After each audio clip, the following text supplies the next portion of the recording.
Today on Drawbli, I am drawing the beach. That was my same intro to the last video. That's okay. Click that subscribe button if you're new around here. And comment below with other ideas of what we can do to improve. So we're doing another beach. At least I'm doing my beach. Yes. If you have not yet checked out Abby's beach, you need to go watch Abby's beach so that you can compare and see how much better her beach is than mine. Or how much better yours is than mine. No. Yes. But I do really like my color palette. I will say. Adore your color palette. I adore your beach. I saw a glimpse of it and it's amazing. So let's just proceed on with yours being amazing. Don't you tongue click at me. I tongue clicked right at you. I will say that I did enjoy a few things about this one. I do think that this is probably my best environment that I've done up to this point. So, hey, that's good. What do you think made it so good? I probably spent more time on it because I was enjoying it. So there's that. That's always a good deciding factor. Like I said, I really enjoyed my color palette. It's a relatively simple scene. You can see that I correct it here and decide to go a different direction. At first I was like really gravitating towards that top image because I loved the color palette of it. But instead what I decided to do was start pulling more elements from that second image. But I still really liked the color palette of the I don't even blown out colors in the top image. Yeah. It made it really feel sunny. So I really liked that element of it. So I tried to apply that to that second beach down there a little more. And then I combined a few other elements of a couple different things. Like I put a pier in it, some umbrellas with some chairs on the sand. So you're like a natural at this whole environment thing. See, for me, it was I'm a real the most intimidating. Like, oh my gosh, this is so hard. This is like the opposite of when, we do gesture drawing and you're like, oh my gosh, this is like exhausting and mentally taxing, and I'm like, I'm having a good time. I don't know what you're talking about. This is that for me. I'm just like, oh my gosh, this is really hard. I don't know if I can do this. And you're just chugging away like, no, this is fun. This is easy. Definitely not easy. Not a word I would use to describe this, but I do think I probably have, like with gestures, you don't do big, medium, small with gestures. With gestures, you make a line, and that line is it. That's your dang line there. With this, it's like, who cares if you mess up a line or mess up anything? Because you can just paint over it and make more. And specifically with this process, you're working from big to medium to small. So like here initially, it's all just like big brush strokes, really messy, just getting down general ideas. Which is something that I gravitate towards just because that's how I work when I sculpt. So I think mentally it's easy for me to get into that general idea a little more. That's great though, because I've seen some of the videos that we've watched on environment creation. The professional artists do a lot of that, just laying down rough textures, just stuff, getting stuff on the canvas. Marco Bucci is a really good example of someone that he'll just grab absolute just random stupid brushes that stamp on a JPEG of the Rickroll dude, and he's just like, yep, that's my background, I'm gonna use that now. Rick Astley, I can remember his name. Just Rick Astley's face in the background of your beach, just yep, perfect. Just to get random texture. That's something that I see a lot of people do a lot. Look at these little umbrellas you're adding. Yeah, they're beautiful. Aw, they're so cute. Right here, they don't look far. They look like little drink umbrellas. Yeah, but once you zoom out, you can barely see them at all. Nice. Again, such a cute detail. So cute. Thank you. So, you were saying we need to go to the beach in our last episode, and I agree on that. So, where are we going to the beach? You've been to more beaches than I have, so you should guide the way. Let's go to a beach in Japan. Ooh, okay. You have recently started getting back into studying Japanese, and by recently I mean just today. You took a little break. I was working a lot of extra hours for a while, and then so I fell out of the habit then, and then I stopped working all the extra hours, but I started committing to a lot of more social engagements. So I didn't get back into it till finally today. I was like, well, it's this or plan my wedding. And that sounds really hard. So, not that I don't want to, it's just really hard. So I got back into it today. I have kind of doubled down on my kanji and Japanese studying. I found this little beginner-friendly podcast called Nihongo Kon Tepe. And it is very, very good, and it reminds me very strongly of how I originally learned Japanese in Tokyo, which is through, not osmosis, but like all of my professors only spoke Japanese. That is because they did not speak English. So you learned Japanese from people who only spoke Japanese. So it's all like contextual based. It's like how a child would learn a language. Mm-hmm. You see someone waving and they say konnichiwa, and you're like, oh, that must mean hello.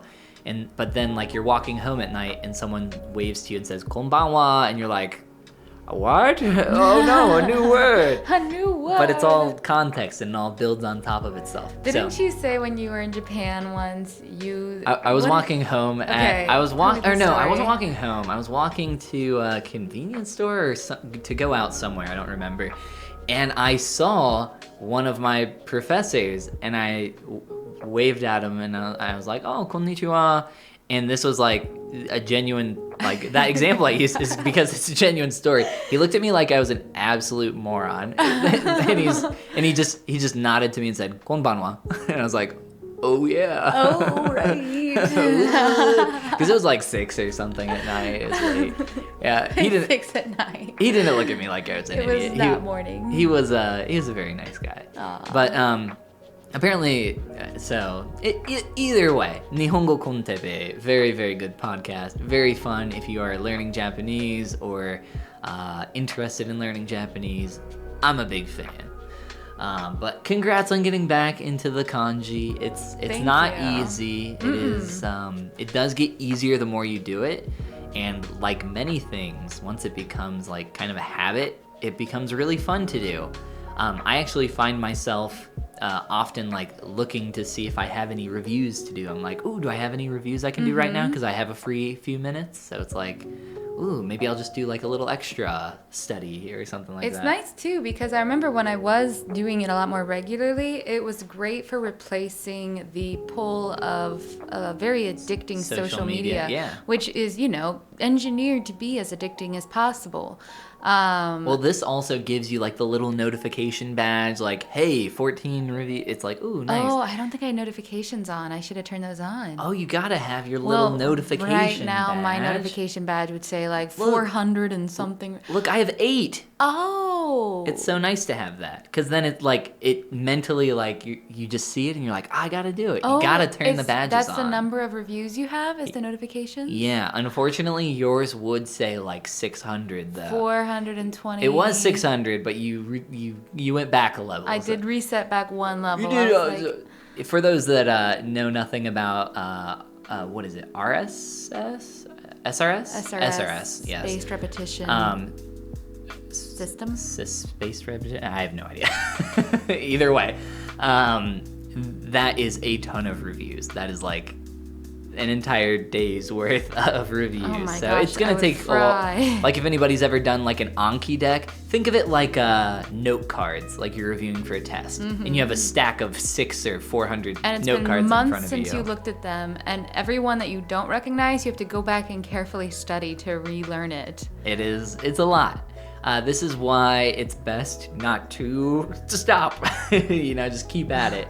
That is the whole point of SRS. It spaces it at such a point where you're just about to forget it, and then you recall it. Yeah. And then you learn it. Oh my gosh.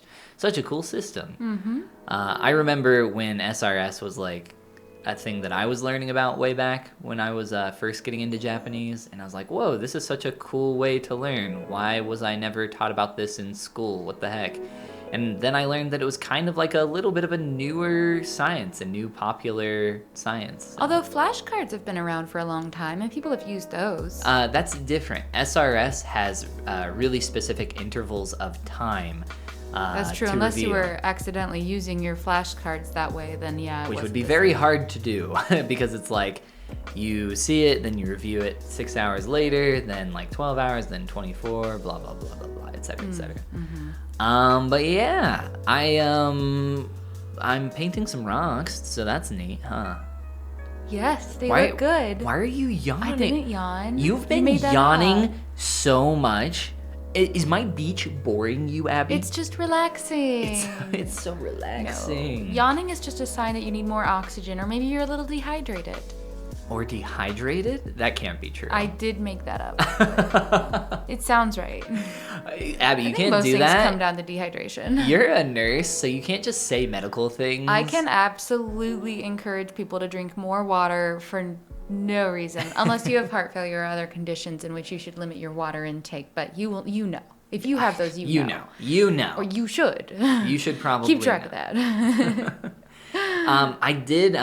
So as you can see, at this point, my reference is no longer on screen, and that is because I eventually got rid of my reference and said, hey, I'm just gonna like go with the flow on this. And because of that, these shapes for the rocks, I remember that there was like some darker sand and maybe some rocks there, but anything that kind of looked like a stone or rock, I like really exaggerated it and tried to like paint some water splashing on it. And I really, really like how that turned out. I thought love it was how this piece turned out. a really cool element. And then Yeah. I got my kind of crappy pier in the background. I saw your piece before I even started mine, and I was just like, It I got can't. intimidation. It was. Man, It was. Flexing a little bit. You were flexing really, really hard, and I was like, oh my gosh, how can I live up to this? And this is amazing. This is what's going on the wall behind the couch. Ooh, no, I still think I like yours more. I like yours more. Well, thank you. I enjoyed both of these. I thought that they were really fun, and I think we've both gotten a lot better at environments, one step at a time. Yeah, that's actually really exciting because that's something I really want to be better at. Oh, me too. But have felt really intimidated to try. So let's keep doing environments. Absolutely. And if you want to see us get better at environments, you should click that subscribe button. And comment below with other ideas of what we can do to get better. I just looked at Abby's eyes and she looked like a deer in the headlights. Like, oh my God, it's my turn to talk. And this is the part where we say goodbye. It's my turn to talk. Oh no. Oh no. The What do I worst. say? Who knows what will come out of my mouth?